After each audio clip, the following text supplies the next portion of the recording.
يا مركز النور فيك الإخاء وفيك المحبات فيك النقاء.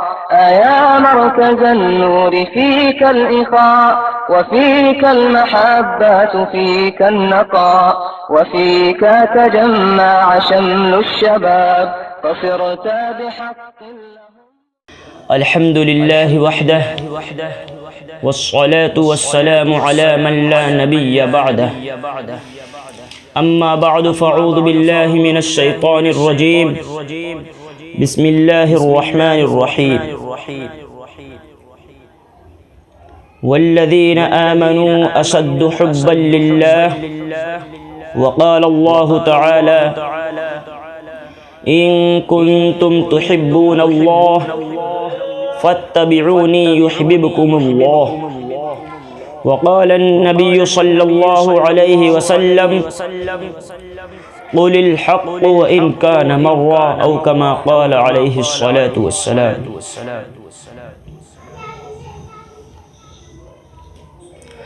ابھی دیوبند والے زندہ ہیں، دنیا کو جگا کر دم لیں گے. ابھی دیوبند والے زندہ ہیں، دنیا کو جگا کر دم لیں گے. ہر حال میں اپنا حق لیں گے، عزت سے جیے تو جی لیں گے یا جام شہادت پی لیں گے. حضرات محترم سامعین کرام، اللہ تعالی کا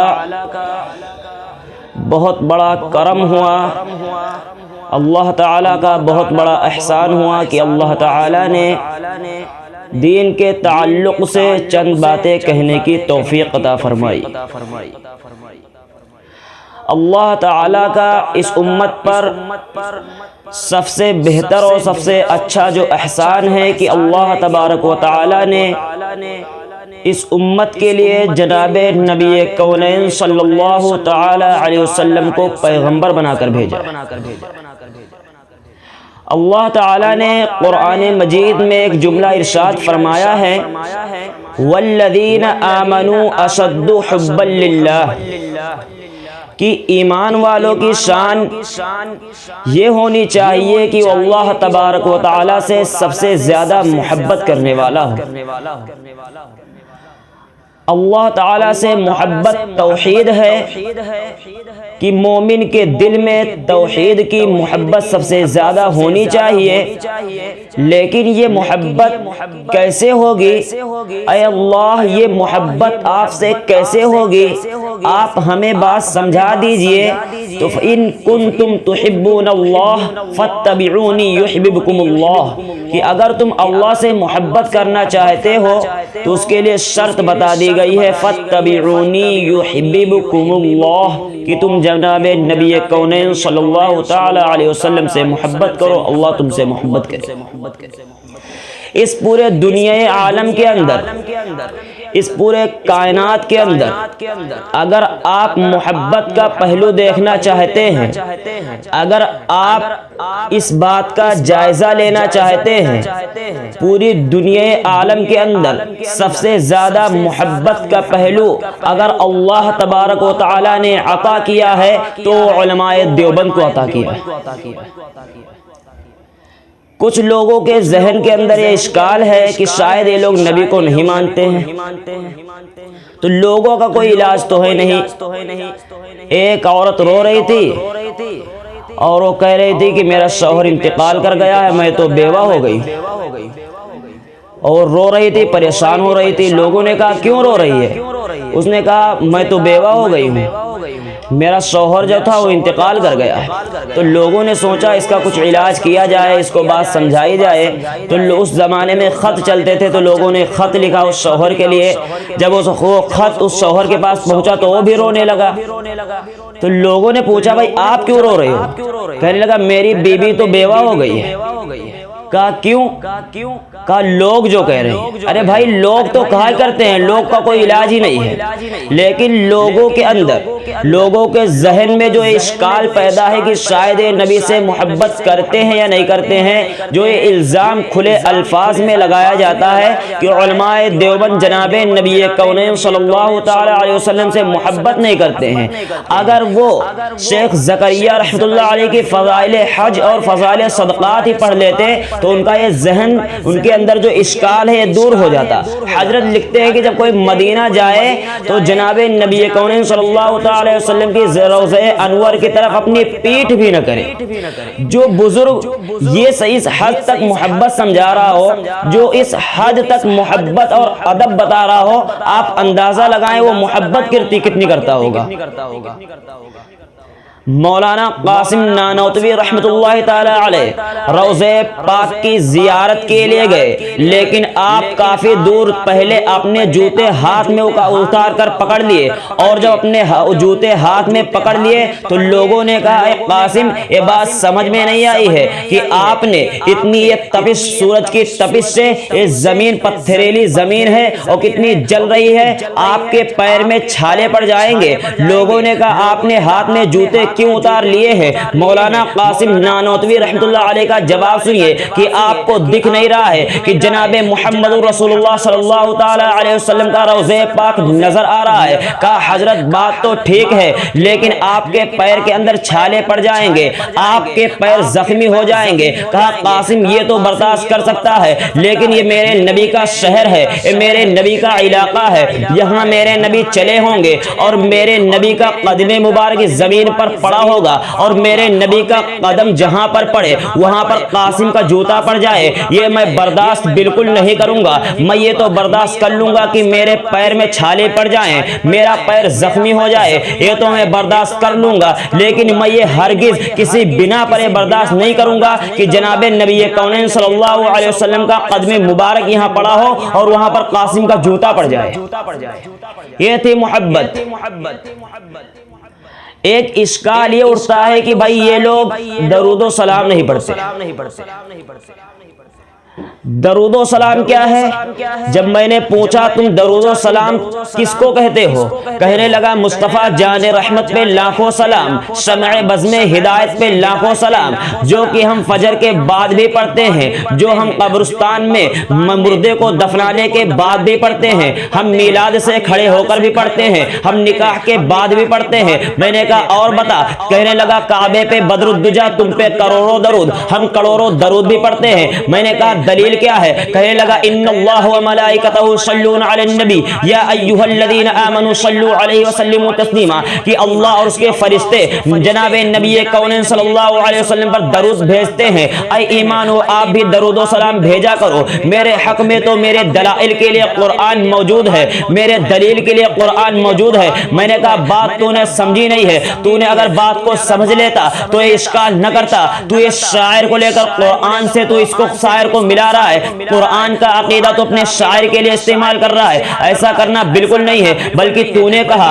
کعبے پہ بدر الدجا تم پہ کروڑوں درود، اگر تو نے یہ درود پڑھا ہے تو تو نے سلام نہیں پڑھا ہے۔ اگر تو نے مصطفیٰ جان رحمت پہ لاکھوں سلام، شمع بزم ہدایت پہ لاکھوں سلام پڑھا ہے، تو نے درود کو چھوڑ دیا ہے۔ میں نے کہا آ جائے علماء دیوبند کے پاس، جہاں جہاں ذکر ہوا ہے قرآن میں درود و سلام کا ہوا ہے، اور حدیثوں کے اندر اگر ذکر ہوا ہے تو درود و سلام کا ہوا ہے۔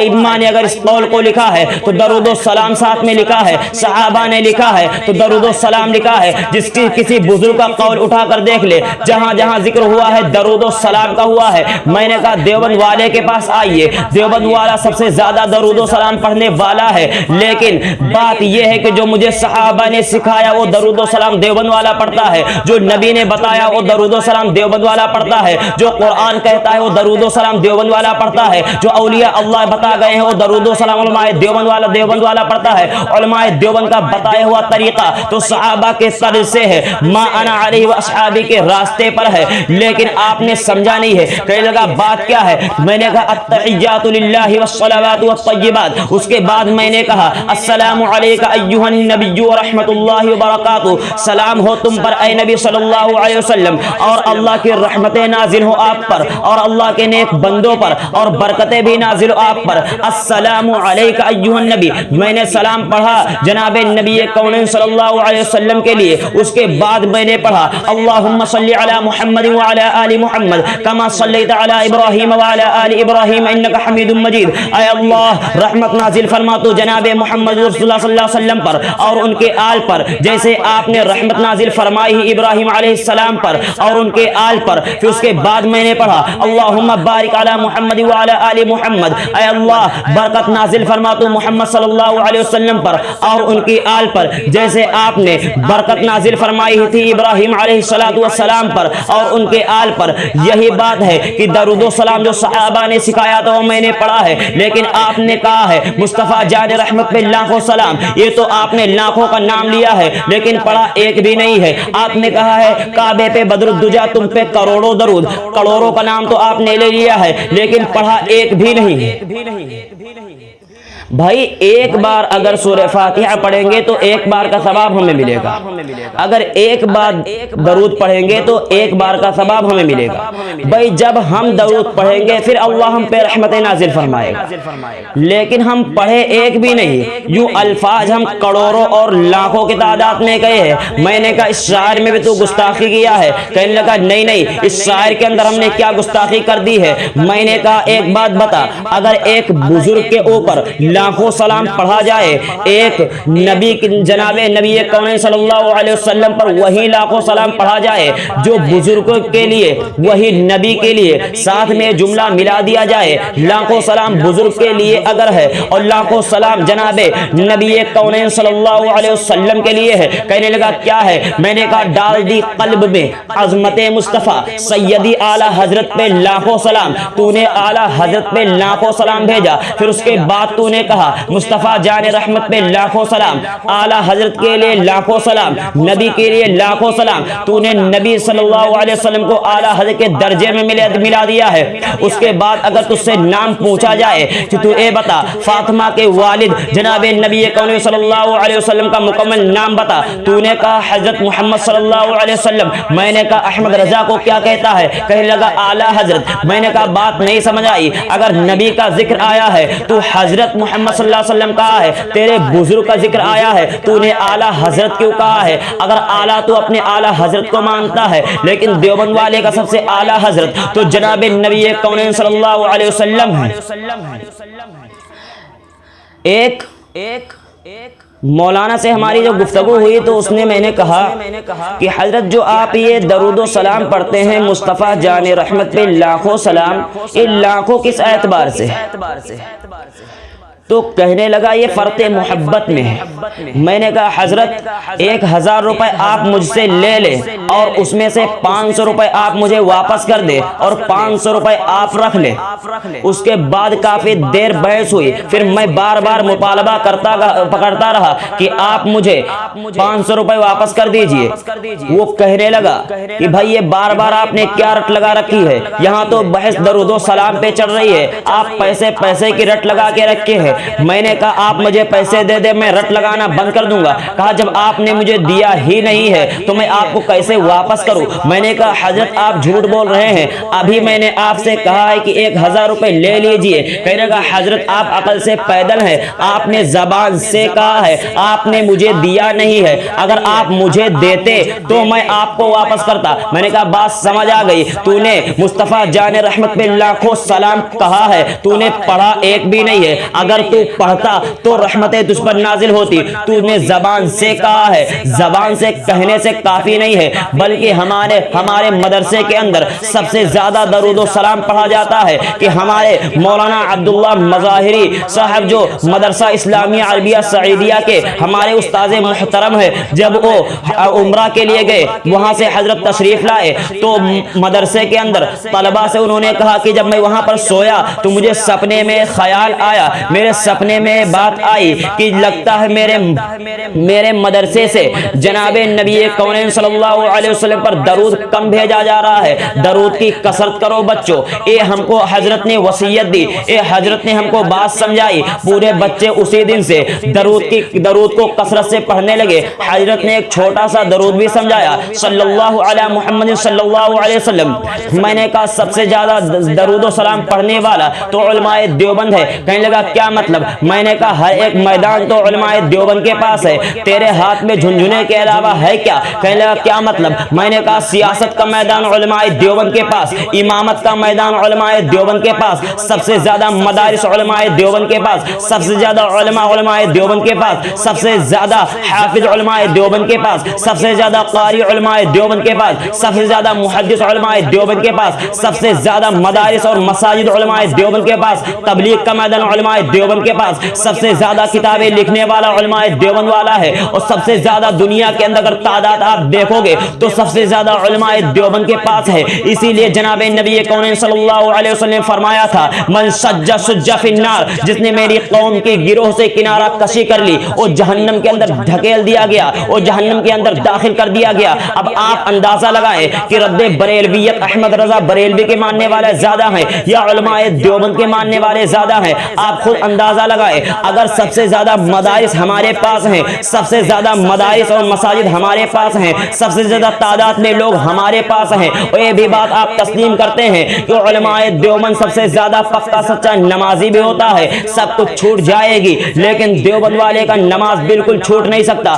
اگر ہم نماز پڑھیں گے ہر 2 رکعت کے بعد ہم نبی پر سلام بھی پڑھیں گے، ہر 2 رکعت میں بیٹھنے کی حالت میں ہم سلام بھی پڑھیں گے، ہم درود بھی پڑھیں گے، تو معلوم چل گئی سب سے زیادہ دنیا میں اگر درود و سلام بھیجا جا رہا ہے تو علماء دیوبند کے ذریعے سے بھیجا جا رہا ہے۔ اللہ تعالیٰ کا یہ بہت بڑا احسان ہے کہ اللہ تبارک و تعالیٰ نے یہ جو شرافت کا اور یہ جو محبت کا تاج سجایا ہے وہ علماء دیوبند کے اوپر سجایا ہے۔ لیکن بریلویوں کی عقل جو یہ لٹیے کے اندر ہے ان کو بات سمجھ میں نہیں آئے گی۔ سب سے زیادہ گالی گلوج ہر دھرمی چلاہٹ کرنے والا بریلویت جو کہ نہ تو کبھی اطمینان سے بات کسی سے کیا ہے، نہ تو کسی میدان میں ٹکا ہے، نہ تو بات سمجھنے کی صلاحیت رکھتا ہے۔ یہ بات سمجھتے ہیں لیکن یہ سمجھنا نہیں چاہتے ہیں۔ اگر یہ سمجھ جائیں گے تو ان کی دکانیں جو حلوہ والی دکان اور جو ان کی بریانی قورمے والی دکان، جو ان کی وہ میلاد کے اندر جو شیرنی تقسیم کی جاتی ہے، وہ فاتحہ خوانی قرآن خوانی والا یہ جو دکانیں ان کی ہیں جو مردوں کے نام پہ کھانے کی یہ ساری چیزیں جو انہوں نے کر رکھی ہیں ساری بند ہو جائیں گی۔ عقل ہے ان کے اندر۔ بات کیا ہے؟ ساری گستاخی انہوں نے خود کر دی ہے۔ جو یہ ہم کو کافر کافر کہنے کو جو یہ اپنا ایک فطرت بنا لیے ہیں، اپنی عادت بنا لیے ہیں کہ ہمارے سامنے جو بھی ہو سب کافر ہیں۔ علامہ تھانوی صاحب لکھتے ہیں کہ ایک گاؤں ایسا تھا جو وہاں نابینا جو ہوتا تھا اس کو حرامی لوگ کہتے تھے۔ تو ایک نابینا ادھر سے گزرا تو اس نے سوچا یار اس گاؤں کے اندر اگر ہم جائیں گے تو لوگ ہمیں حرامی کہیں گے۔ وہ پریشان ہو گئے، اس نے سوچا لاؤ پہلے میں ہی کہہ دیتا ہوں۔ اب جو اس کو ملے اس نے کہا حرامی کیا حال ہے، وہ حرامی کیا حال ہے۔ لوگوں نے کہا یار شرافت والے ادب اور ادیب لوگ چپ کر جاتے چلے جاتے، لیکن ایک آدمی مل گیا اور اسے پکڑ لیا کہ بھائی تو ہے تو خود حرامی اور کہے ہمیرا ہے۔ کہنے لگا نہیں حضرت میں تو اپنے بچنے کے لیے کہہ رہا ہوں، میں تو اپنے بچنے کے لیے کہہ رہا ہوں، اگر میں آپ کو نہ کہتا تو میں ہوں ہی۔ تو ساری خرابی انہوں نے کی ہے، یہ ساری غلطیاں انہوں نے کی ہے، انہوں نے ایسا سسٹم کر دیا، انہوں نے پہلے ہی ہمیں کہہ دیا ہے کہ ان کی طرف کسی کا ذہن نہ جائے۔ اللہ تعالیٰ بریلیوں کی سر سے ہماری حفاظت فرمائے، اللہ تعالیٰ بریلیوں کو اللہ تعالیٰ ہدایت عطا فرمائے۔ ایک شاعر کے ساتھ میں اپنی تقریر کو اختتام کرتا ہوں کہ اللہ نے بخشی ہے ہمیں عزم کی دولت، کرتے ہیں صدا وہی جو ٹھانتے ہیں ہم۔